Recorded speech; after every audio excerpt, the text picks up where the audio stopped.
Hello and welcome to World Insight. I'm Tian. Prior to the COVID pandemic, transportation accounted for a quarter of the world's carbon emissions. COVID affected not only disrupted international aviation, but also supply chains relying on cargo ships and trucks. It is in this climate that many nations, including China, have announced the carbon zero target dates.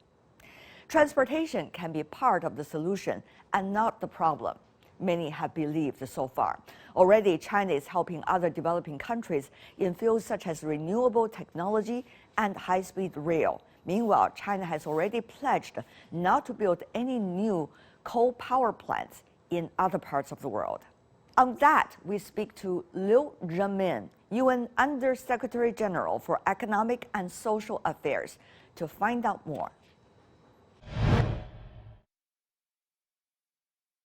China is to set a specific center for innovation and new knowledge about transportation. How do you see these kinds of information, knowledge, and innovation sharing in the world could help us to speed up the process and really help us to achieve 2030 goals? Of course, globally, it's really impossible for the moment to have a global organization for that kind of look at all aspects of transport. But I think the center announced by President Xi to be established in the future, I think that we have an entry point to be how the country itself, China, and how the other interest partners could start with innovation and knowledge sharing to start with to really achieve sustainable transport. Over the discussion we heard from our Chinese colleagues, this is intended for really knowledge sharing, experience sharing, and capacity building, mainly for developing countries. Of course, definitely I think this would help for the South-South cooperation and in the sustainable transport sector. You know, also about transportation. How should we use this momentum for the best policies and rally all the stakeholders, not just governments? And how can we do it efficiently, not to miss this window opportunity? Transport is not only a means for the service of the people, it's also become an industry. For any corporation, only when it becomes an industry, that will be sustainable. If dating back 20 years ago, nobody was interested in investment in solar power generation because it's not beneficial. Economic not beneficial. But now it's very different. Very different. It's a very different picture. I think this is a change in technology and has made solar power generation becoming possible, feasible, and practical. You know, we're talking about smart transportation. We're talking about, you know, more access for people to the roads and the best transportation. But we're having an energy crisis going on at the same time. How do you see that?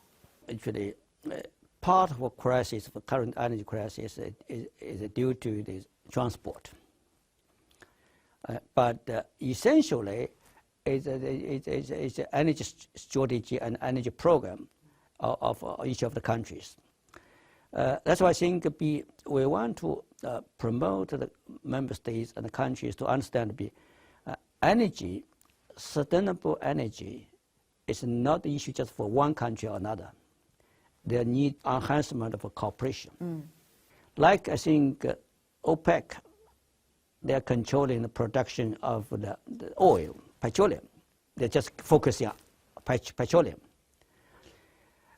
But for this world, say like in Europe, the energy supply and closely connected with transport also. So transport, in addition to the road, railway, aviation, and shipping, also including pipe transportation. You know, many of the goods, including gas and oil, they're transported by pipes. So if you could really, international cooperation is urgent. But unfortunately, I think for energy, there's no well-organized international structure. And in terms of sustainable transport, there's a lack of international cooperation.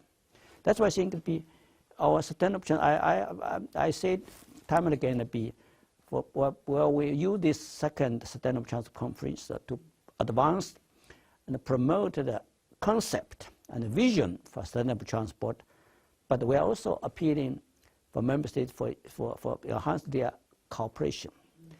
Cooperation, not just North-South cooperation, South-South cooperation, also cooperation within the regions. So that's why I think it'll be like Europe. Is where the UK will be confronting oil crisis, gasoline crisis in cities, yes, because of lack of drivers for the lorries. They need. This is a lack of cooperation. What do you think are the kind of cooperation we need? The member states need to really build up the global cooperation. They also need to build up the regional cooperation. Regional cooperation also needs to go beyond the sectoral. That be not just oil, not just electricity, also supply. Water supply. All issues are interconnected. Indeed. So not just talk about energy crisis, it's also crisis for transport. Like for China, many of the energy also dependent on imports. That we hope there would be better understanding by all member states, by all people. That sustainable transport is not just about driving car and high-speed train. It's much bigger than that. Yeah, more comprehensive. Yeah. So that's why I think we encourage every country to formulate its national strategy for sustainable transport, national program for sustainable transport. Of course, we also need to continue to promote international cooperation, especially North-South cooperation and South-South cooperation. Otherwise, I think there'd be no any possibility for many developing countries to achieve sustainable transport. Let me ask you, Mr. Undersecretary General, about the 50 years. China resumed its seat at the United Nations this month, already 50 years. Wow, how time flies. Yeah, I think the 25th day of the celebration. Indeed. Yeah. Where China was as a high-level UN official and where China today. How do you see this transformation? Of course, China is a founding member of the United Nations. But unfortunately, I think that because of the change of the government after 1949, after the founding of the People of China, there's a difference existing among some members, especially I think between the Western powers. There could be People of China was blocked outside the UN for 22 years. That's why I think that this GA resolution is historical. First, ensure that universal membership, universality of the UN. Because I think at that time, dating back 50 years ago, Chinese population accounted for 1/4. You cannot just preclude the 1/4 population outside the United Nations system. Second, I think they improved the political structure of the international relations. 50 years ago, China was poor, but a big country. Right. Third point, I think economically, I think it helped to defend the global market. Globalization actually in the 70s already started. China is a big country with a big population. They are going to developing their own market. Now China become an important partner and supplier, and both supply and the consumer market for the world. So that globally speaking, I think this historical decision, resumption of the Chinese representation in the UN is a historical representation. It helped the world to have a well-established universal structure with the United Nations as center. But Mr. Undersecretary General, how do you see China's role now evolving within the United Nations? Yeah. Earlier, it was one of the poorest, biggest developing country.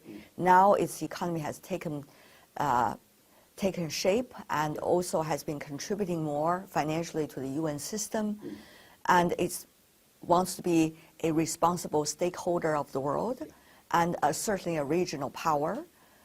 Some even argue one of the two biggest powers in the world. Well, maybe that's not necessarily how the UN sees it, but how do you see China's role evolving? What does the current role, how would you really pin down the current role of China? I think China's role in the entire international relations, international policy, international economic cooperation, as well as in the United Nations, is increasing year by year and decade by decade. So you can see 50 years ago, China was a poor country. Now it's becoming, it's not very rich, but it's developed very well. Of course, China remains a developing country, but I think China has great potential. At the same time, I think the world, I think many countries have really witnessed the Chinese growth. I was think they are highly appreciate China's contribution to the international cooperation.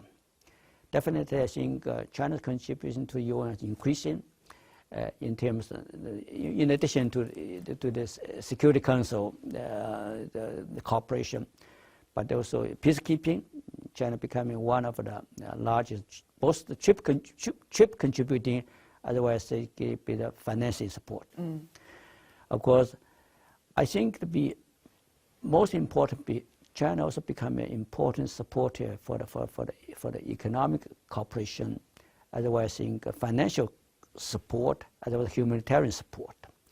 So we are so delighted to see that over the past decade, that China's contribution still increasing.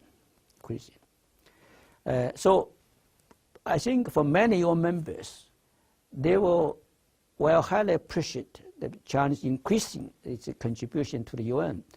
For the future, that China will become an important member for supporting international cooperation. Many are very curious about how, there are not many Chinese nationals, by the way, at this level, under Secretary General level, within the UN system in history. Yeah. The current time, only a few. So how do you see your own evolution, in a way, your own transition from being a seasoned diplomat to a UN high-level official? What does that mean, this transition for you? And what do you see how this could be an important understanding for the others as well? No, actually, this is accumulation of your experience.